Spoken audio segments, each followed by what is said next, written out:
Monaco and Germany to let us this boat for this special symbolic trip. This solidarity with Greta is not at all limited to ecological activists, as you clearly see every day. We are aware that not everyone can sail across the Atlantic on a high-tech racing yacht. But we would like to motivate everyone to look for alternative forms of transport than the ones based on kerosene, diesel and heavy oil. Everybody can start making changes in her or his own backyard. And many small steps could ultimately change everything. But we need these changes in climate actions now, because this is a race against time. A race we must win. Thank you.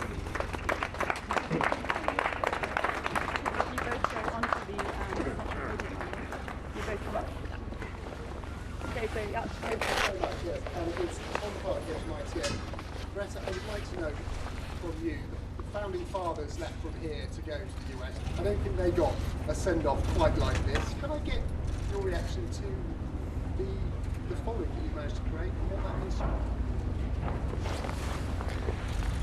you? A reaction to all this attention, and I mean it's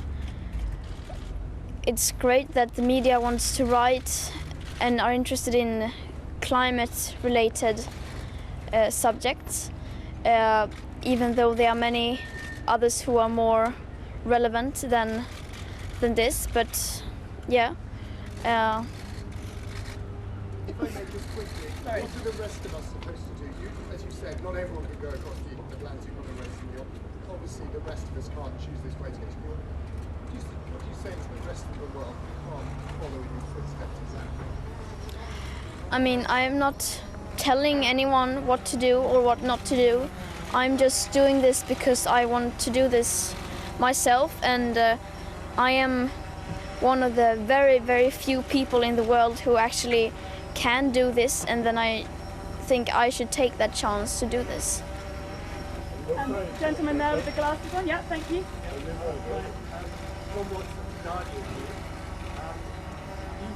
Come a very long way. I think most questions are for her, no?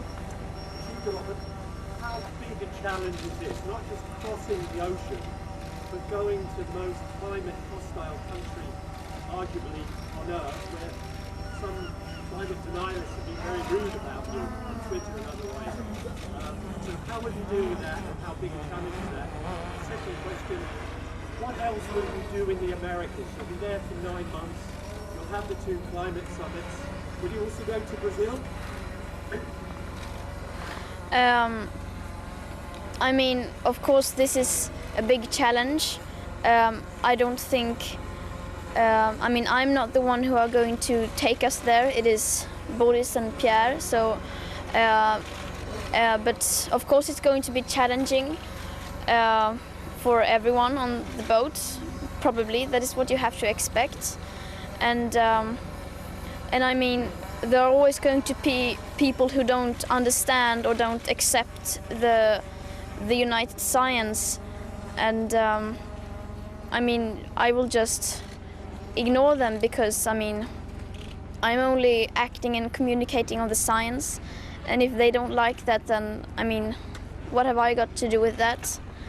And I'm not going to the United States, I'm going to North and South America, so I'm going to travel around on both continents, of course. Thank you. The lady here with the headband.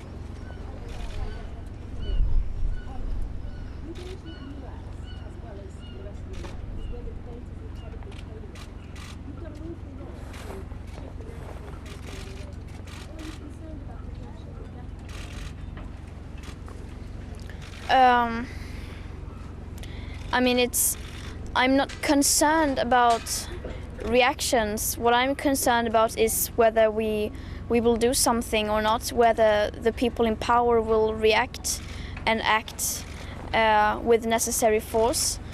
Yeah,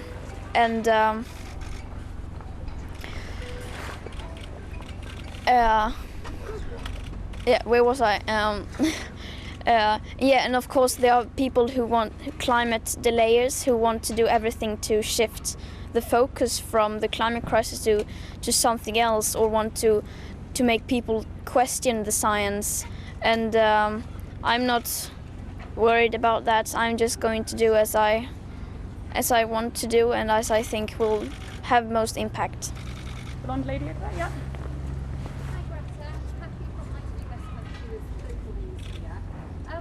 There's lots of people going to be waving you on from here today. What kind of a welcome have you had here in the UK, and particularly here in Plymouth? I have had a very warm welcome.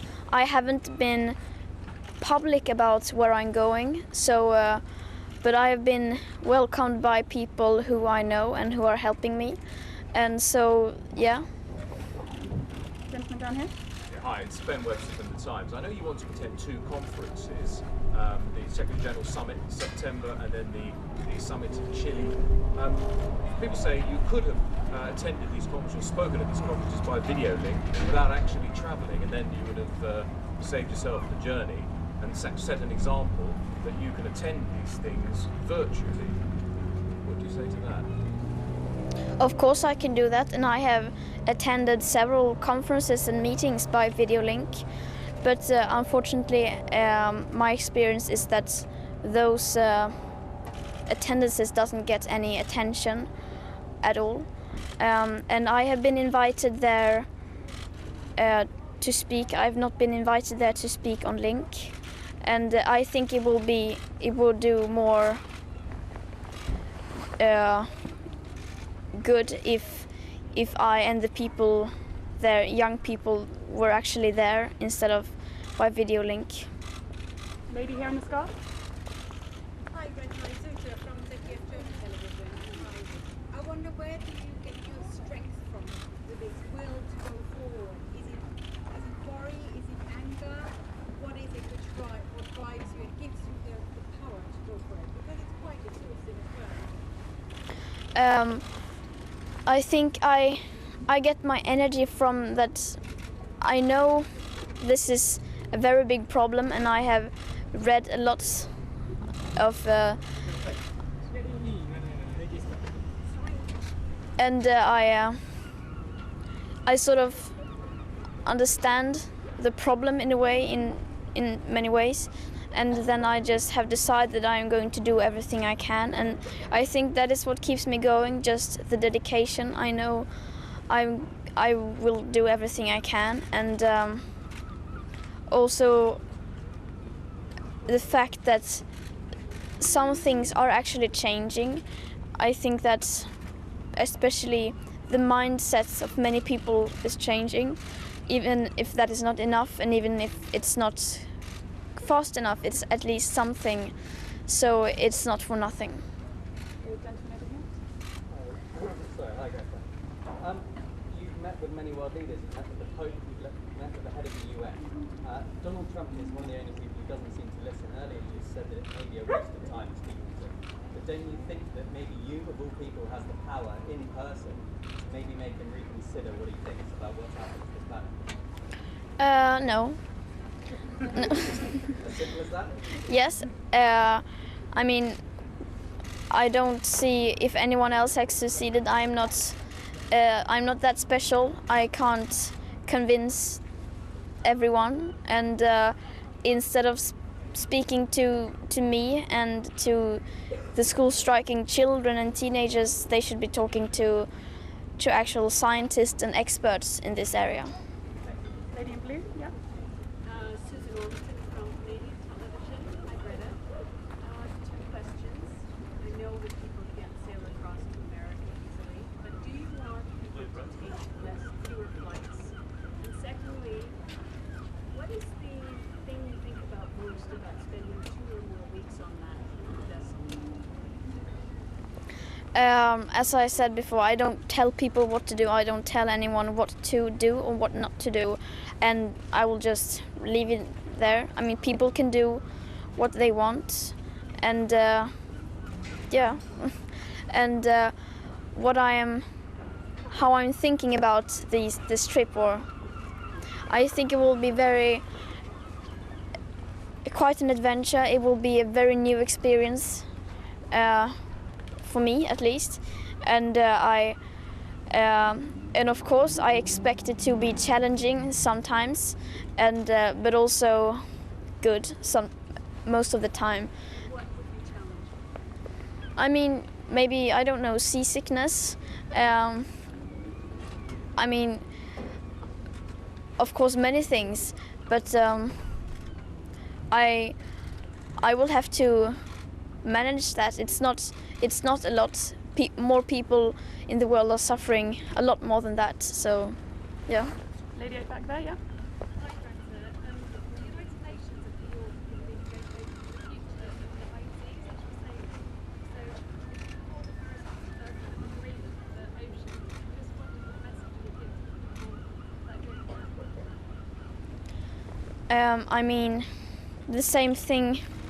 I mean that the oceans are crucial in, I mean, both, it's as of course as every other ecosystem, but also in regulating the climate, and it gives us much of the air we breathe, and I mean, so I mean that we are in a crisis, not only a climate crisis, but of course lots of the climate crisis is happening in the ocean as well. The oceans are of course also impacted by that, but also that we are also facing an ecological crisis which affects, I mean, not only the climate and weather patterns, but also environments, and yeah.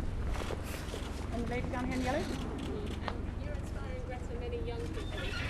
One of them is here with me. She's called Emily from The Guardian. If it's okay, she'd like to ask you a question. Hi Greta, yeah, you inspire me every single day. Your message has spread all around the world. What advice would you give to somebody like me who's trying to make an impact but wants their voice to be louder? I don't, it's, in the beginning, I mean, my voice wasn't heard at all, as so many others, and I just tried different ways until I found some kind of method and that made my voice heard. And so I think it's, of course, it's individually for everyone, and you just have to be creative and come up with maybe something new to do. There are so incredibly many things you can do, and since this is such an incredibly big and global problem, it needs to be tackled from every possible angle. So, I mean, you can do so much. Lady up there.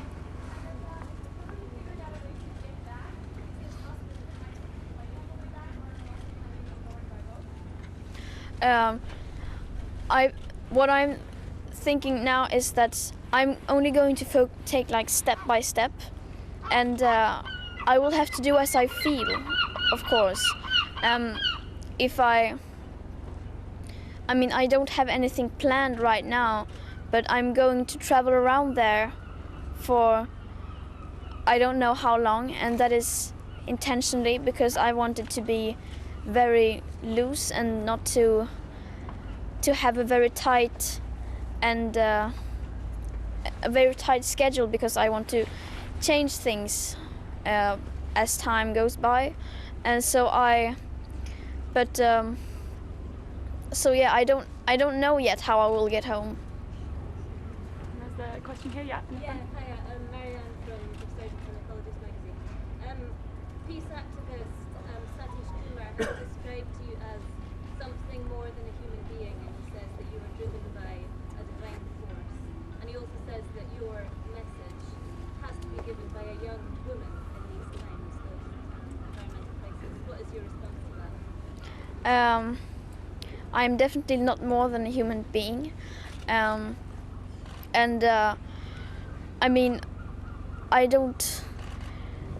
think it's good that,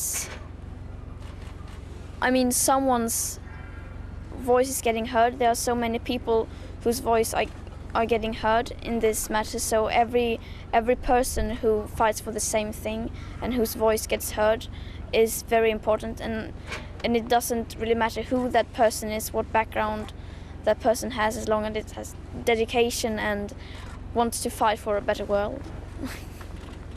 This gentleman here. Hi, Greta. Weeks on a small boat, rough, I guess, none of us would instantly do that. Are you anxious or worried about anything? What's the biggest challenge in the next 2 weeks for you? I will just have to see. I was test sailing 2 days ago, I think, and we were out for several hours, and I didn't feel bad. I didn't feel anxious or anything. I think I felt seasick for like 1 or 2 minutes, and then it just stopped. So I don't know. I will just have to get on the boat and see what happens, and that is also very, very exciting. And I have never done anything like this before, so I can't really say what is going to be the biggest challenge, but I will just have to find that out. Lady in purple, yeah. Hi, Yasmin from the Financial Times. Hi, Greta. How have you found the time you spent preparing with the crew, and how sort of thankful are you that they decided to offer you this trip? Yeah. These few days preparing and packing everything has been, I think have been good. They have been very incredibly helpful, and I am eternally grateful for what they have done and for what they are doing. And I think it's very, very brave of them to do something like this. To just, I mean, they contacted us and because they heard I was looking for a way to get across the Atlantic Ocean, and we have been in contact with several boats, of course, and considered every option, but they were the ones who sounded most sincere and most dedicated, and so yeah, I think I'm very grateful for them, for everyone in the team, and also to all the volunteers who have helped us. This lady here, yeah.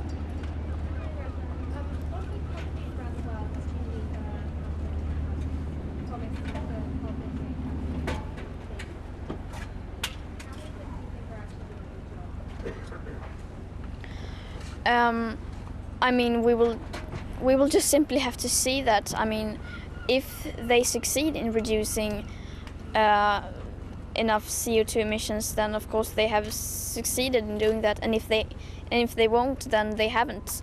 And as it looks now, it doesn't look very good. Man with beard, white hair, yeah. Yeah, hi Greta. The oceans are very much in peril with pollution and kind of marine life.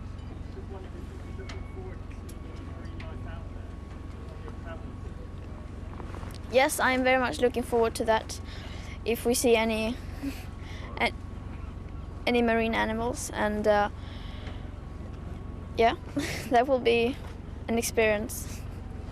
Yeah.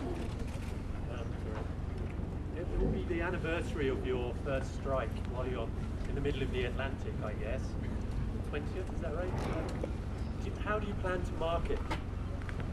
Yes, it's the anniversary of my when I first started school striking, the 20th of August. It's on Tuesday, I think.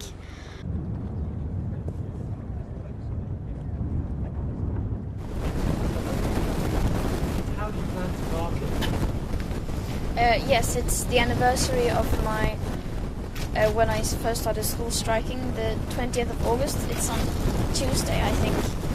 And I will see how I will celebrate that day, and I don't know yet, but I will definitely think about it and say like, oh, it's 1 year today, and I don't know if, yeah, yeah.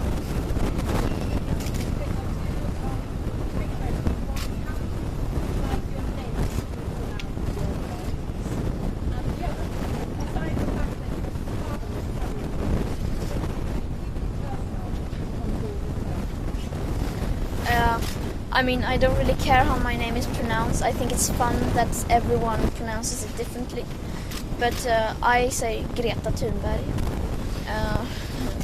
And of course I brought many personal things and belongings, like not that much clothes, because I'm going to wear clothes like these, but like books and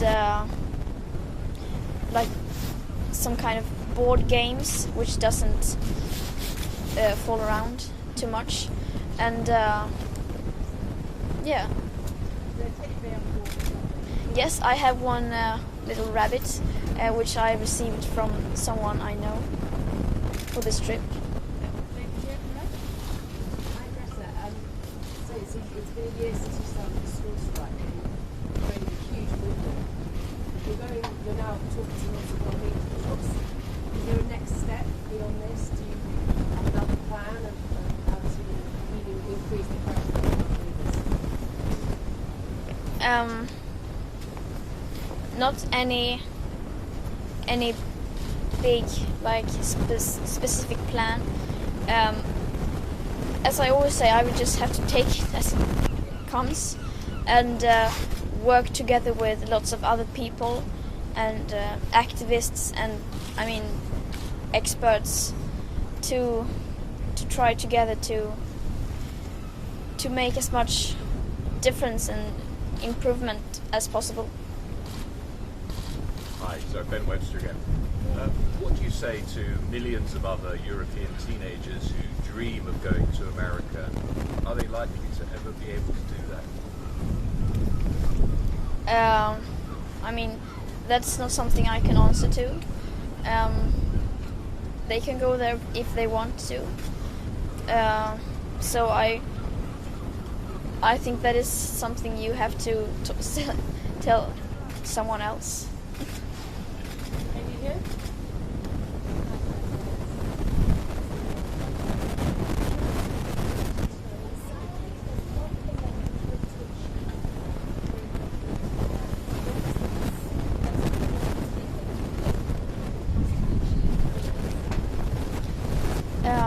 If I were only to choose one thing that would be achieved from this trip or these summits, or then I would say, if I were to choose one thing, I would say increased awareness among people in general, and so that people start realizing that we are in an emergency and that they know the background and what is required to prevent the worst consequences, because if enough people are aware, then they will start to care about this, and then they will create international opinion, and people can together put pressure on the people in power so that they will have to do something. Any other questions? We have time for one or two more. They're Dan Benning from Well Saving. Two questions for Greta. I was just wondering, if people in the US read roughly about 10% of them following scientific journals, about 75% of them following sport. Do you think sport, sailing and other activities and opportunities can raise awareness of climate change? Yes, definitely. That is, since, as I said, this is such a big global issue which goes beyond like areas, or then this needs to be tackled from every possible angle, and sport reaches a lot of people, which can definitely be useful in spreading awareness of this. And we just had Boris. You've done some great stuff with the educational programs in schools. I was just wondering what you're going to do to elaborate on that after this trip. Yeah, we started many years ago to involve. We started many years ago on the different sailing voyages to include school teachers to have their school classes and children following the adventures at sea, and then talk about the animals at sea, and also what threatens the oceans. And the oceans is pretty much or very much where climate change is happening, and so we have a school teacher in our team to organize classes, school classes from all kinds of countries to follow the boat. Okay, this last question. And then we'll Doing any of your school studies in the next year in the Americas? I mean, I won't need to do it because I'm taking a gap year, but I will definitely never stop learning, and if I get bored I will just start to read about something that I find interesting, and yeah, if I can, yeah, I always find time to learn more.